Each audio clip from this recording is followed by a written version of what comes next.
Olá, seja bem-vindo a esse segundo vídeo deste livro aqui, O Código da Inteligência. É o livro do Augusto Cury, muito bom, excelente, né?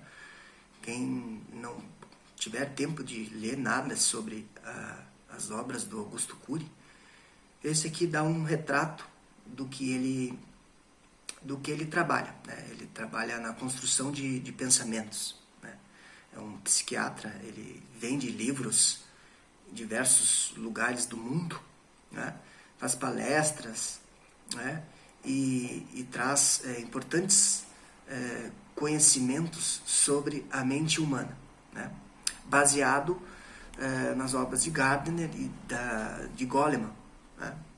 Que Goleman, inclusive, tem resenhas aqui no canal, né? Então, o gestor de si mesmo, né? Quem seria o gestor de si mesmo, né? É aquele que conhece, sabe que o conhecimento é interligado, está conectado, interconectado. Então, os pensamentos e emoções estão conectados um com o outro. E isso resulta, né, em geração de neurotransmissores cerebrais, em redes neurais, que vão trazer uma avalanche, um Big Bang de sensações no corpo físico. Então, equilibrar-se mentalmente é saúde, né? Hoje em dia, já se tem muito conhecimento voltado à questão da saúde mental, que é uma coisa que não dá para medir, né? Mas que o estresse, por exemplo, ele gera consequências, pressão alta, índice glicêmico elevado, problemas de tireoide, problemas de saúde, estão relacionados com o modo que vivemos, né? E o modo que vivemos está dentro de vícios e preconceitos ou hábitos que nós construímos ao longo da nossa existência. Então, Paulo Freire dizia que educar é construir, né? Educar é libertar o homem. Então, a partir que você tem conhecimento da neuroplasticidade cerebral, dos novos conhecimentos que a neurociência tem hoje, em 2023, é importante salientá-los e reconhecer as principais imperfeições, né, que todos nós temos, e a partir daí trabalhar, reconhecer a si mesmo, né? Conheça-te a ti mesmo, um filósofo nos disse, né? Então é isso, saber os nossos limites, sem deixar de lado as nossas qualidades, claro, né?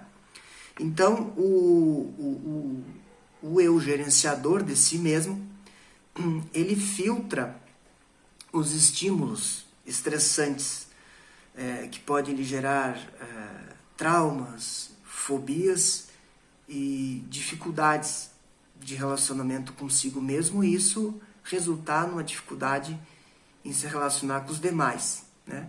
Então é aquele que não busca a fama transitória nas mídias sociais ou por aparência, né? Aquele que vive, aquele que busca a higienização de sua qualidade de vida.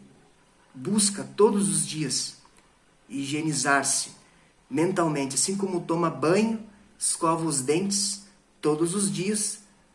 O pensamento, as emoções também devem ser lapidadas todos os dias, né?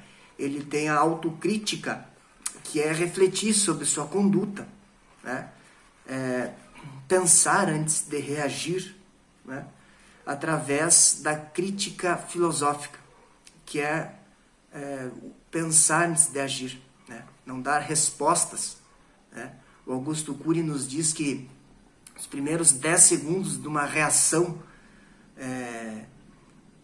automática que nós temos, nós podemos causar traumas terríveis, né? Para si e para o outro que vai receber aquela carga, né? Resiliente. O eu gestor é resiliente, ele sabe que as perdas são temporárias e que se uma porta se fecha, uma outra se abre, né? Ele sabe que cientistas foram brutalmente criticados e perseguidos, né? Kepler foi perseguido, o Newton, né, foi contrariado, o Einstein não foram aceitos os artigos, os primeiros artigos dele não foi aceito. Poderia citar diversos aqui, né? Thomas Edison da lâmpada, que diziam que ele era um fracassado. Eles foram todos resilientes, né? Que é a capacidade de se dobrar com as dificuldades e não cair, né? E continuar. Sabe que a vida é um ciclo e continua sendo disciplinado, sonhador. O altruísmo, né, reconhece a grandiosidade da alma de si e dos outros, né, contempla o belo, busca a paz, busca cultivar o bem-estar, não explorando os outros, valorizando os valores éticos acima de tudo, busca manter atividades sociais, né, e vive a sua própria história, não fica apegado aos outros, se comparando aos outros. Esse é o gestor de si mesmo, altruísta. Debate ideia, ele debate, ele expõe as ideias e não impõe as ideias, né? Transforma a equipe de trabalho num movimento salutar de troca de ideias e de conhecimentos. Tem carisma, ele inspira as pessoas, né? Não se coloca acima dos outros, né? Pela humildade, e valoriza o que tem, né? Não busca o que não tem. Claro, busca melhorar-se, mas valoriza o que tem, né? Estimula e encoraja os demais à sua volta, né? Não desiste facilmente daquilo que busca, né? E lidera a si, primeiramente, e depois os demais, né? Com autonomia, porque sabe que existem vários ângulos do conhecimento e que algumas lacunas, alguns vértices desses ângulos ele não conhece e busca conhecer, e muitas vezes isso vem do diálogo com a experiência do outro que está do lado, né? Então ele filtra os estímulos, né? Ele não fica, usa as palavras, tenta, né, filtrar, sabe que não é fácil, né? Tenta filtrar o uso dessas palavras, sabe que as palavras podem gerar neurotransmissores nas demais pessoas e gerar dificuldades no outro e a si mesmo, né, pelos pensamentos e emoções. A supremacia do poder, né, muito danosa para a sociedade, e do dinheiro, né? Porque isso gera conflitos para manter a competitividade e se manter no poder, né? Ele nos diz no livro, ele até cita um autor no livro, e sabe-se então que os gigantes da genética, eles não são maiores do que as emoções, né? A escultura de barro, ela pode ruir com o simples gotejar de uma nuvem, né? Por mais simples que ela seja, né?